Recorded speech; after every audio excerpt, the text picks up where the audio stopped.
Imagine que você tem um grupo de amigos e certo dia vocês decidem que seria uma boa ideia fazer uma festa clandestina em um fliperama abandonado. A princípio parece ser uma boa ideia, né? Errado, porque é aí que as coisas começam a ir de mal a pior. O fliperama em questão não é apenas um prédio velho ou esquecido, mas sim o cenário de uma tragédia sombria.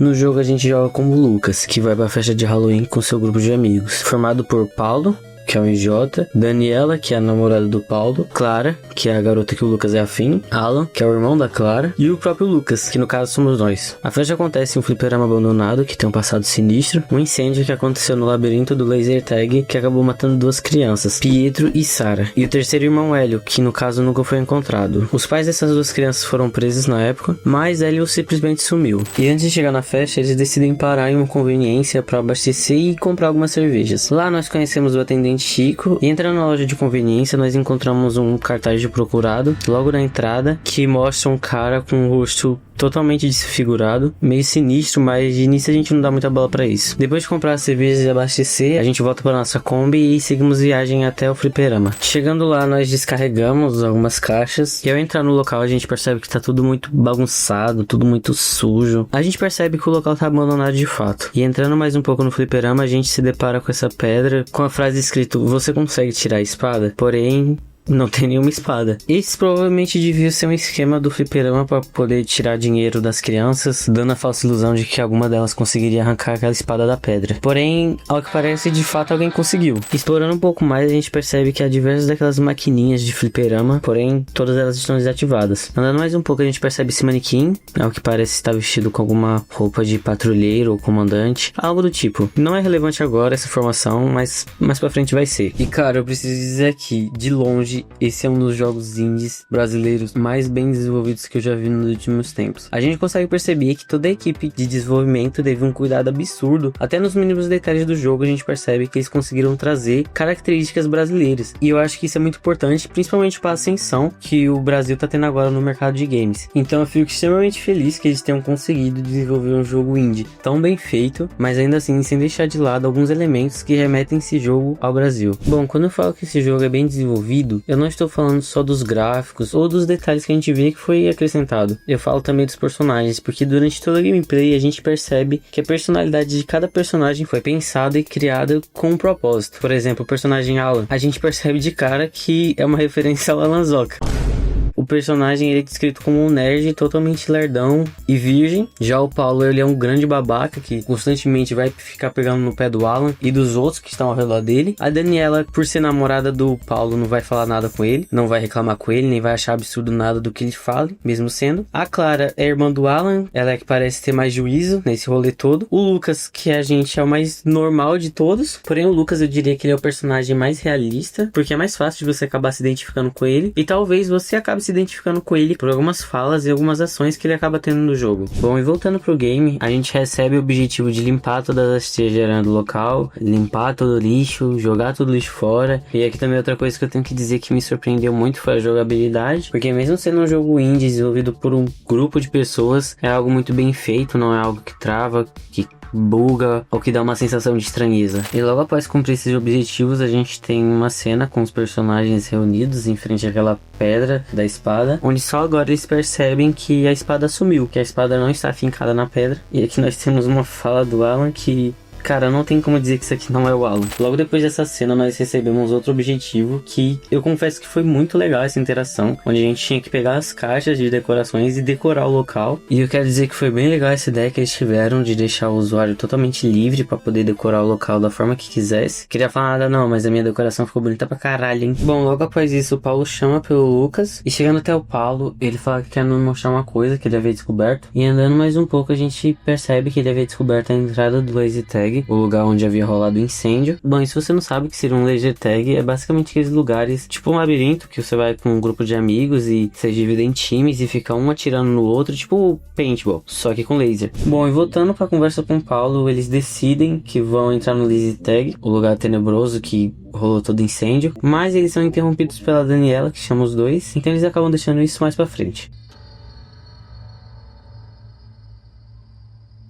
E logo depois deles saírem da área do laser tag, nós, o Lucas, ficamos responsáveis por atender os convidados e verificar se os ingressos são verdadeiros ou não. Daí nós temos as anotações da Clara que nós devemos seguir para saber se um ingresso é verdadeiro ou não. Daí começam a vir os convidados com suas fantasias, e eu tenho que dizer que é uma fantasia melhor que a outra. Inclusive aqui nessa parte do nada aparece o Calango, vestido de calango, mas beleza. E logo depois de aceitar ou recusar a entrada de vários convidados, vários não, eu tô exagerando, porque na verdade foram poucos convidados pra uma festa desse tamanho, mas ok. E logo no finalzinho, quando a gente tá terminando de atender os convidados, aparece esse cara suspeito, que não dá nem tempo da gente verificar o ingresso dele e ele já sai invadindo a festa.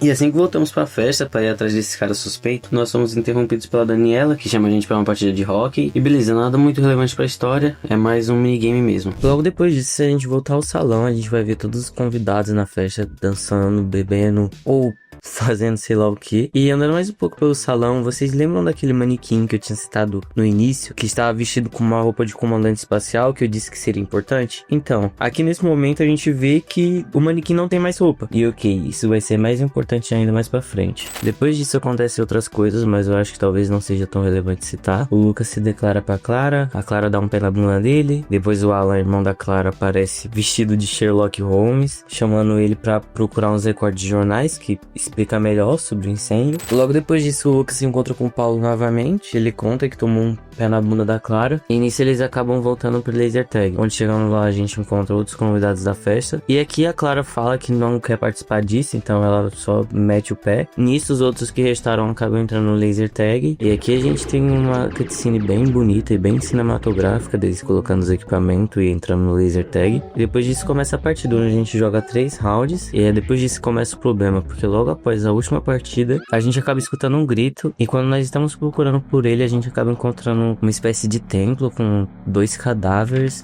não, né? Tá por osso, mas o que parece ser de 2 crianças, 2 bebês, o que dá a entender que são as 2 crianças que morreram no incêndio. E junto a gente encontra um bilhete que tá escrito: Feliz aniversário, Pietro, espero que curta o presente, mas olha, é nosso segredo, hein, não conta pro papai, abraço, Hélio. E aqui eu acho que já fica claro pra gente que o Hélio não morreu no incêndio, o que dá a entender que ele ainda tá vivo. Continuando indo atrás do grito, a gente encontra uma cena extremamente bizarra do assassino segurando a Daniela, e aqui a gente percebe que ele tá usando a roupa que estava no manequim. E depois disso tem uma cena extremamente brutal dele assassinando a Daniela, o que, se você for meio sensível pra essas coisas, eu recomendo você pular essa parte. E depois ele matar a Daniela a sangue frio na nossa frente, começa uma espécie de perseguição nesse labirinto, o que eu confesso que eu demorei muito tempo pra conseguir sair. Bom, é assim que estamos tentando fugir do labirinto, a gente acaba encontrando o Alan, que só entra e diz que a Clara está nos procurando, e antes que aconteça qualquer coisa, ele é assassinado também, de forma extremamente brutal pelo assassino. E nisso a gente continua a perseguição, até que a gente acaba encontrando o Paulo, que dá um nocaute no assassino, mas infelizmente isso não dura por muito tempo, porque o assassino logo enfia espada no crânio do Paulo, de novo de forma extremamente brutal. E é assim que a gente consegue achar uma saída, a gente consegue se esconder, mas ali a gente acaba lutando contra o assassino. E se aqui você acabar acertando todos os Quick Time Events, é isso aí que vai acontecer.